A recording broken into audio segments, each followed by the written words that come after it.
कि पूर्णिमा तिथि स्नान दान पूर्णिमा का व्रत भूल से भी नहीं करें। 5 महिलाएं लगता है घोर पाप घर में आएगी, भयंकर गरीबी, पूरा जीवन बर्बाद हो जाएगा। और कहा जाता है कि स्नान दान पूर्णिमा की पूजा के दौरान सुहागन महिला कोई भी गलती कर देती है तो इसका सीधा प्रभाव उनके बच्चे और पति पर देखने को मिलता है। यानी कि सुहागन को पूर्णिमा व्रत के दौरान कोई भी ऐसी गलती नहीं करनी है जो कि आज की वीडियो में हम बताने वाले हैं। दोस्तों, आज की इस वीडियो में हम ज्येष्ठ माह के शुक्ल पक्ष की स्नान दान पूर्णिमा के विषय में बात करेंगे। आज हम आपका कंफ्यूजन दूर करेंगे कि आपको स्नान दान पूर्णिमा व्रत कब रखना है, 10 जून या फिर 11 जून को। इसके लिए भक्तों आपको इस वीडियो को पूरा देखिएगा, तभी आपकी कंफ्यूजन दूर होगी। और हम आपको इस वीडियो में कुछ ऐसे नियम बताएंगे, कुछ ऐसी जानकारी बताएंगे जिन्हें प्रत्येक महिलाओं को जानना बहुत ही आवश्यक है। तो आज की वीडियो में हम जानेंगे स्नान दान पूर्णिमा के सभी शुभ मुहूर्त, पारण समय में पूजा विधि, नियम के बारे में। और भक्तों, आपके मन जो भी प्रश्न है कि इस स्नान दान पूर्णिमा व्रत के दौरान स्नान दान किस प्रकार करना है, गंगा स्नान और भक्तों दान किन चीजों का करना चाहिए, और पूर्णिमा द्वादशी के दिन क्या दान करना श्रेष्ठ होगा, और दान के लिए जितनी भी चीज हम बता रहे हैं, अगर हम सब चीजों का दान करने में समर्थ नहीं है तो क्या हम व्रत का फल प्राप्त नहीं होगा। भक्तों, क्या हम व्रत का फल प्राप्त नहीं होगा। और भक्तों, आपका जो प्रश्न है कि हम कलश का दान कैसे करें, और पानी भरकर जो कलश का दान किया जाता है उसकी विधि क्या है, और क्या कुंवारी लड़कियां भी व्रत कर सकती हैं। भक्तों, यह एक ऐसी वीडियो है जिसमें सारी बातें आप जानेंगे और आपको स्नान दान पूर्णिमा की कहीं कोई और वीडियो देखने की जरूरत नहीं पड़ेगी। तो आप अंत तक वीडियो में बने रहे। भक्तों, वीडियो शुरू करने से पहले एक बार पूरी श्रद्धा के साथ कमेंट सेक्शन में लिखें, जय श्री हरि विष्णु। भगवान हरि की कृपा आप पर सदैव बनी रहेगी। और वीडियो को लाइक करके चैनल को सब्सक्राइब अवश्य कर ले। भक्तों, आपको बता दें कि एक साल का सबसे कठिन व्रत स्नान दान पूर्णिमा का व्रत है, और इस पूर्णिमा तिथि को विष्णु प्रिया तिथि कहा जाता है। स्नान दान पूर्णिमा जो कि ज्येष्ठ मास के शुक्ल पक्ष में आती है, और जो भी मनुष्य पूर्णिमा के इस उपवास को करता है उसे साल के सभी 12 पूर्णिमा व्रत के समान संपूर्ण फल की प्राप्ति मिलती है और उसके पापों का नाश होता है। मित्रों, शास्त्र कहते हैं कि मात्र स्नान दान पूर्णिमा का व्रत करने से ही समस्त पूर्णिमा के व्रत का फल प्राप्त हो जाता है।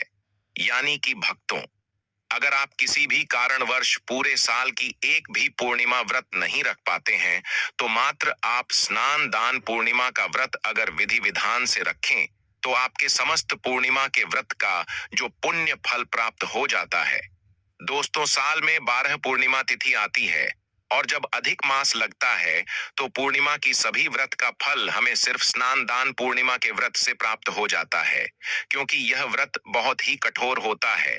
स्नान दान पूर्णिमा में निर्णय होता है, इस व्रत में स्नान करके दान करने का विधान है, इसलिए इसका नाम स्नान दान पूर्णिमा है। स्नान दान पूर्णिमा के व्रत में नियम यही कहता है, लेकिन इस व्रत में हम पूरे विधि विधान के साथ भगवान श्री हरि विष्णु की पूजा आराधना करते हैं, दान दक्षिणा देते हैं, ब्राह्मण को, जरूरतमंदों को दान देते हैं, जल का, अन्न का दान करते हैं, तो हमें समस्त पूर्णिमा तिथियों का फल भी प्राप्त होते हैं।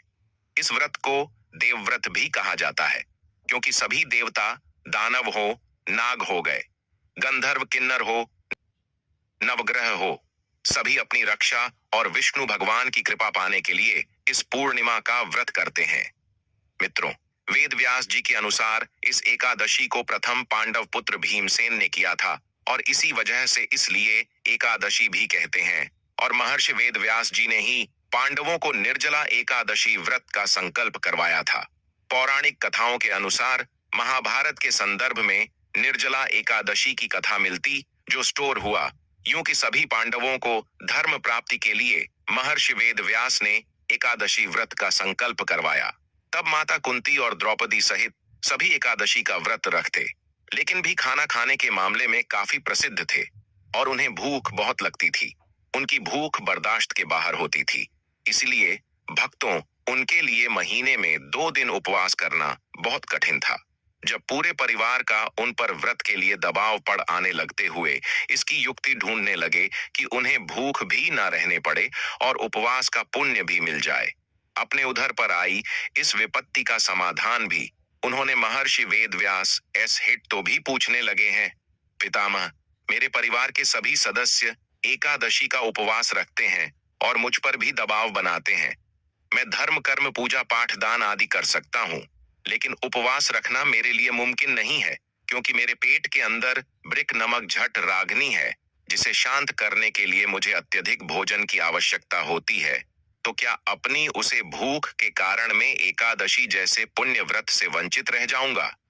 तब मित्रों, पितामह ने भी की समस्या का निदान करते और उनका मनोबल बढ़ाते हुए कहा कि भी आप ज्येष्ठ मास की शुक्ल पक्ष की निर्जला नाम की एक ही एकादशी का व्रत करो और तुम्हें वर्ष की समस्त एकादशियों का फल प्राप्त होगा और तुम इस लोक में सुख यश और प्राप्त कर मोक्ष लाभ प्राप्त करोगे। और उन्होंने कहा कि उपवास की पुण्य के बारे में स्वयं भगवान श्री कृष्ण ने मुझे बताया है। तुम ज्येष्ठ स्मार्ट के शुक्ल पक्ष की एकादशी का उपवास करो और भगवान श्री हरि की पूजा करना। इस प्रकार तुम्हें केवल एक दिन के निर्जला एकादशी का उपवास से ही साल भर के उपवास हो जितना पुण्य मिलेगा। इसीलिए स्नान दान पूर्णिमा विशेष रूप से गंगा स्नान व्रत और दान के लिए अत्यंत पुण्यदायी मानी जाती है। विशेषतः ज्येष्ठ मास की पूर्णिमा, जिसे गंगा दशहरा और विष्णुपदी पूर्णिमा के नाम से भी जाना जाता है, इसके पीछे एक पौराणिक कथा जुड़ी हुई है जो गंगा अवतरण से संबंधित है। यहाँ हम आपको स्नान दान पूर्णिमा की संपूर्ण पौराणिक कथा विस्तार से प्रस्तुत कर रहे हैं। स्नान दान पूर्णिमा की पौराणिक कथा। गंगा अवतरण कथा बहुत प्राचीन काल की बात है। अयोध्या में राजा सगर नामक प्रतापी राजा राज्य करते थे। उनके दो रानियां थीं। एक से उनके 60,000 पुत्र और दूसरी से एक पुत्र असमंजस उत्पन्न हुआ। एक बार राजा सगर ने अश्वमेध यज्ञ कराया। जब यज्ञ का घोड़ा छोड़ा गया तो वह इंद्र द्वारा चुरा लिया गया और कपिल मुनि के आश्रम के पास जाकर बैठ गया। राजा सगर के सभी 60,000 पुत्र उस घोड़े की खोज में निकले और अंततः वे कपिल मुनि के आश्रम पहुंचे। उन्होंने देखा कि घोड़ा वहां बंधा है और बिना विचारे उन्होंने कपिल मुनि पर घोड़ा चुराने का आरोप लगाया। कपिल मुनि ध्यान में लीन थे। जब उन्होंने आंखें खोली तो उनके तेज से सगर पुत्र भस्म हो गए। जब यह समाचार राजा सगर को मिला तो उन्होंने अंशुमान अपने पौत्र को भेजा कि वे अपने चाचा लोगों की मुक्ति का उपाय करें। अंशुमान ने कपिल मुनि से प्रार्थना की। मुनि ने कहा, इनकी मुक्ति तभी संभव है जब स्वर्ग की गंगा पृथ्वी पर उतरे और इनकी अस्थियों का स्पर्श करे। अंशुमान और फिर उनके पुत्र दिलीप ने गंगा को लाने का प्रयास किया, परंतु सफल नहीं हुए। अंततः राजा भगीरथ, जो दिलीप के पुत्र थे, उन्होंने ने सपे के लिए करे दे थे। उन्होंने कठोर तपस्या की। उन्होंने हजारों वर्षों तक तप कर गंगा को प्रसन्न किया। गंगा देवी ने प्रकट होकर कहा कि यदि मैं सीधे पृथ्वी पर उतरूं तो उसका भार सहना किसी के लिए संभव नहीं। मुझे कोई सहारा देना होगा। तब भगीरथ ने भगवान शिव की आराधना की। शिव जी प्रसन्न हुए और उन्होंने अपनी जटाओं में गंगा को रोककर फिर धीरे धीरे पृथ्वी पर प्रवाहित किया। इस प्रकार गंगा का अवतरण हुआ। गंगा ने आकर भस्म सगर पुत्रों की अस्थियों को स्पर्श किया और उन्हें मोक्ष प्राप्त हुआ। इस कथा का महत्व यह पूर्णिमा दिन गंगा अवतरण का प्रतीक है। इसीलिए गंगा दशहरा भी कहा जाता है। इस दिन गंगा नदी में स्नान दान पुण्य करने से पापों से मुक्ति मिलती है। गंगा को मां का रूप मानकर पूजने से मनोकामनाएं पूर्ण होती हैं। विशेषतः गौदान, अन्नदान, वस्त्रदान और जल से भरे घड़े का दान। स्नान दान पूर्णिमा पर क्या करें? 8. प्रातः काल सूर्योदय से पहले गंगा या किसी पवित्र नदी में स्नान करें। 2. एयुएम नमः शिवाय या एयुएम गंगायै नमः मंत्र का जाप करें। 3. भगवान विष्णु, शिव और गंगा माता की पूजा करें। 4. पितरों के नाम से तर्पण करें। 5. दान करें, विशेषतः जल, घड़ा, पंखा, चावल, गुड़ वस्त्र व्रत और पूजा का फल। जो व्यक्ति इस दिन गंगा स्नान और पुण्य कार्य करता है वह समस्त पापों से मुक्त होकर मोक्ष की प्राप्ति करता है और उसके कुल के पितर भी तृप्त होते हैं। आपके प्रश्न के अनुसार मैं आपको स्नान दान पूर्णिमा 2025 से संबंधित संपूर्ण जानकारी, तिथि, पूजा विधि, शुभ मुहूर्त, स्नान व दान का समय और अभिजीत मुहूर्त विस्तार से नीचे दे रहा हूं। स्नान दान पूर्णिमा 2025 कब है? तिथि रविवार 8 जून 2025। पूर्णिमा तिथि प्रारंभ 7 जून 2025 को रात 09:11 PM से पूर्णिमा तिथि समाप्त 8 जून 2025 को रात 07:66 PM। अतः स्नान दान और व्रत का कार्य 8 जून 2025 को प्रातः काल करना श्रेष्ठ रहेगा। स्नान दान पूर्णिमा गंगा दशहरा की पूजा विधि द्वारा पूजा सामग्री, गंगा जल या पवित्र नदी का जल, सफेद फूल, अक्षत, रोली तुलसी दल, जल से भरा तांबे का लोटा, घी का दीपक, धूप बत्ती दान हेतु जल घड़ा, पंखा, चावल, वस्त्र, छाता आदि पूजा विधि। 8 प्रातः काल ब्रह्म मुहूर्त में उठें और स्नान करें। यदि संभव हो तो गंगा या किसी पवित्र नदी में स्नान करें। 2 स्नान करते समय मंत्र बोलें। एयुएम गंगे च यमुने चैव गोदावरी सरस्वती नर्मदे सिंधु कावेरी जलस्मिन् सन्निधिं कुरु। 3 गंगा माता या घर में कलश स्थापित कर उसकी पूजा करें। 4 दीप धूप नैवेद्य से पूजन करें और एयुएम गंगायै नमः मंत्र का जाप करें। भगवान विष्णु और शिव का घड़ा, पंखा, वस्त्र, छाता, खड़ाऊं, सत्तू, चावल, गुण, शुभ मुहूर्त एवं अभिजीत मुहूर्त, स्नान का श्रेष्ठ समय, गंगा दशहरा हेतु 8 से सूर्योदय से पूर्व से लेकर दोपहर 12 बजे तक सर्वोत्तम समय है। दान का श्रेष्ठ समय, स्नान के तुरंत बाद सूर्योदय से लेकर दिन में 1 बजे तक दान करना श्रेष्ठ अभिजीत मुहूर्त। 8 जून 2025 रविवार अभिजीत मुहूर्त दोपहर 11:30 AM से 12:40 PM तक। यह मुहूर्त किसी भी कार्य के लिए अत्यंत शुभ होता है। इस दिन व्रती को क्रोध, झूठ, हिंसा, निंदा, तामसिक भोजन और अधिक बोलने से बचना चाहिए। ब्राह्मण या जरूरतमंद को जल से भरे मिट्टी के घड़े का दान विशेष पुण्य देता है। जिनका पितृ ऋण हो वे इस दिन पिंडदान या तर्पण जरूर करें।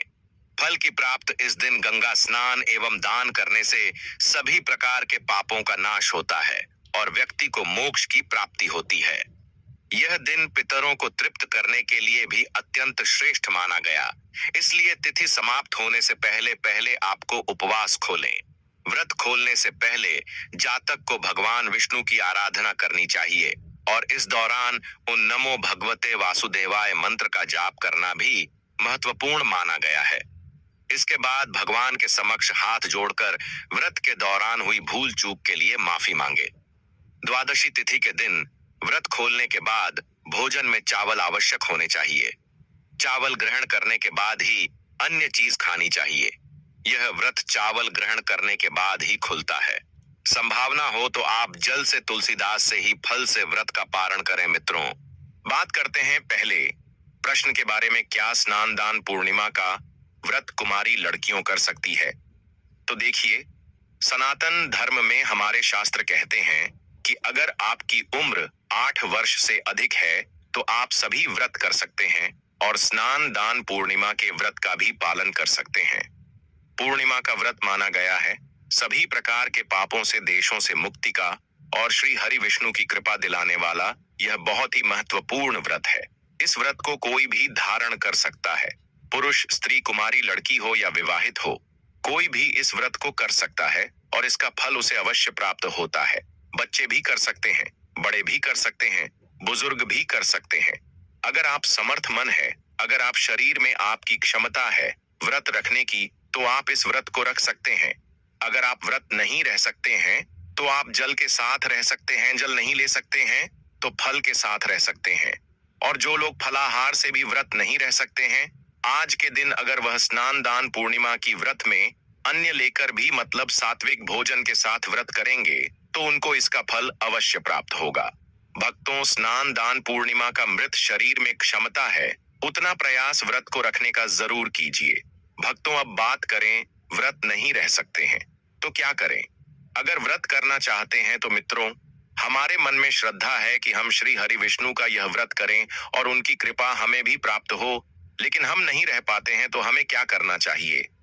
अगर आप नहीं रह पाते हैं, जैसे कि कुछ समय कुछ ऐसे भी नियम होते हैं, जैसे भी हम प्रातःकाल व्रत का संकल्प ले लें कि हम आज सूर्योदय से लेकर कल सुबह तक रहने वाले हैं, तो आपको संकल्प का पालन करना चाहिए और आपको यह नियम पालन करने का पूरा प्रयास करना चाहिए। लेकिन अगर दोस्तों आप व्रत में संकल्प लेते हैं कि हम यथासंभव हो रहने का प्रयास करेंगे, जितनी हमारे शरीर में क्षमता है उतना हम प्रयास करेंगे, ऐसा आप संकल्प लेते हैं, तो मान लीजिए आप दोपहर तक रह सकते हैं तो दोपहर तक रहेंगे। दोपहर में फिर श्री हरि विष्णु से प्रार्थना कर लीजिए, पूजा आराधना करके कि आप जल ग्रहण कर लीजिए। अगर आप नहीं रह पाते हैं और आप चाहे तो शाम तक रह लीजिए। मतलब दोस्तों, अपने शरीर की आखिरी क्षमता तक हमें कोशिश करना चाहिए व्रत को पूरा करने का। तो अगर आप शाम तक रह पाते हैं, देर शाम को, फिर आप भगवान श्री हरि विष्णु पूजा आराधना करते हैं, उसके बाद थोड़ा सा जल आसमान में लेकर ग्रहण कर सकते हैं। दूसरी चीज, भक्तों, अगर आप बिल्कुल भी नहीं रह पाते हैं तो आप जल के साथ भी इस व्रत को रख सकते हैं। ऐसे में आपको चाहिए कि आप जल आहार करें, मतलब आपको फल नहीं लेना है, कोई चीज ऐसी दांतों से चबाकर नहीं खानी है। आप जल के साथ या फिर आप चाय ले लीजिए, जूस वगैरह लेकर इस व्रत को कर लीजिए। अगर आप बिल्कुल भी नहीं रह पाते हैं, शारीरिक रूप से स्वस्थ है, तो आप इस तरह से भी जूस चाय द्वारा जल द्वारा इस व्रत को कर लीजिए। मतलब जल आहार के द्वारा स्नान दान पूर्णिमा का आप व्रत रख सकते हैं। अगला जो नियम है कि अगर आप जल से भी सक्षम नहीं है, आपको आना जरूरी है। आप शारीरिक रूप से स्वस्थ नहीं है, आप जल से भी सक्षम नहीं है, आपको आना जरूरी है। आप शारीरिक रूप से स्वस्थ नहीं है तो आप फलाहार के द्वारा भी इस व्रत को कर सकते हैं।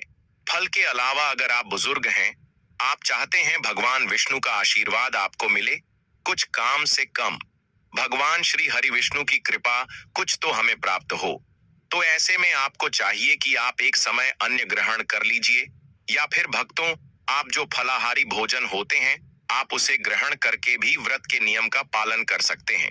यानी कि मित्रों, आप जितना भी आप प्रयास करें कि आज का दिन आपका व्यर्थ न स्नान दान पूर्णिमा है, तो आप अधिक से अधिक तो आप व्रत का जो भोजन होता है, फलाहारी भजन जो होता है, आप उसे लेकर के भी कर सकते हैं। तो आप भोजन में सी नमक ले सकते हैं, और आप जैसे कि व्रत में कुत्तों का आता, सिंघाड़े का आता, इसके द्वारा भी व्रत कर सके। अगर आप इसे भी सक्षम नहीं है तो मैं आपको कहूंगा कि आप अन्न लीजिए, साथ भोजन लीजिए। सात्विक भोजन का मतलब लहसुन प्याज का त्याग कर दीजिए, इससे भी आपको एकादशी का पुण्य फल प्राप्त होगा। और इसके साथ आप व्रत की कथा सुनिए। प्रत्येक एकादशी की कथा अलग अलग होती है, इसलिए आप बिल्कुल सही कथा सुनिए, जो कि आपको हमारे इसी चैनल पर आसानी से उपलब्ध हो जाएगी। भगवान की पूजा आराधना कीजिए, उनके मित्रों का जाप कीजिए, अधिक से अधिक समय भगवान श्री हरि विष्णु के चरणों में आप भी व्यतीत कीजिए। भक्तों, आपका अगला प्रश्न है कि स्नान दान पूर्णिमा के दिन हम किस चीज का दान करें। तो आज के दिन आप गाय का दान कर सकते हैं, और आज के दिन दान में आप अपने सामर्थ्य के अनुसार अन्य का वस्त्र का दान कर सकते हैं, फलों का दान कर सकते हैं, सब्जियों का दान कर सकते हैं। तो आपकी सामर्थ्य है, जितना आपके पास से धन की क्षमता है उसे हिसाब से आपको दान करना चाहिए। और स्नान दान पूर्णिमा के दिन जल दान का विशेष महत्व है, तो जल का दान आप अधिक से अधिक कीजिए, क्योंकि जल्द ऐन से फल की प्राप्ति होती है। स्नान दान पूर्णिमा के लिए पानी की व्यवस्था कीजिए। आप अपनी छत पर किसी पत्र में जल भर कर रखें, जो कि पक्षियों के लिए पानी की व्यवस्था हो जाएगी। अगर आप पर रागियों के लिए पानी की व्यवस्था है, प्याऊ लगा सकते हैं, बहुत श्रेष्ठ फल की प्राप्ति होती है। और भक्तों, स्नान दान पूर्णिमा के दिन या द्वादशी के दिन किस दिन दान करना श्रेष्ठ होता है? देखिए, दोनों ही दिन आप दान कर सकते हैं, यानी कि भक्तों, स्नान दान पूर्णिमा के दिन भी और द्वादशी के दिन तो हमें दान करना ही होता है। अपने पारण से पहले दान करना श्रेष्ठ होता है और जरूरी होता है, तो पूर्णिमा द्वादशी दोनों ही दिन में किसी भी देना दान कर सकते हैं या दोनों ही देना दान कर सकते हैं, कोई सेंटर मन में नहीं है। अब दोस्तों बात कर लेते हैं कलश दान के। तो भक्तों, सबसे पहले हमें कलश में जल भरण होता है। आप चाहे तो तांबे का या किसी धातु का भी कलश ले सकते हैं। तो आप कलश में शुद्ध जल भर अपने घर में ही आपको शुद्ध जल भरना है, घर से ही जल भर कर लेकर जाना है। उसके ऊपर आपको सफेद कपड़ा रखना है, सफेद कपड़े से उसे कलश को ढक दीजिए और उसके ऊपर चीनी रखना है। और अगर आप और भी चीज दान करना चाहते हैं, जैसे फल दान कर सकते हैं, आप इस कलश के साथ कर सकते हैं। तो इस तरह से फल वस्त्रों से कपड़े के साथ ही आपको कलश लेना है और दक्षिण के साथ दान करना है और अपने घर से ही भर कर लेकर जाना है।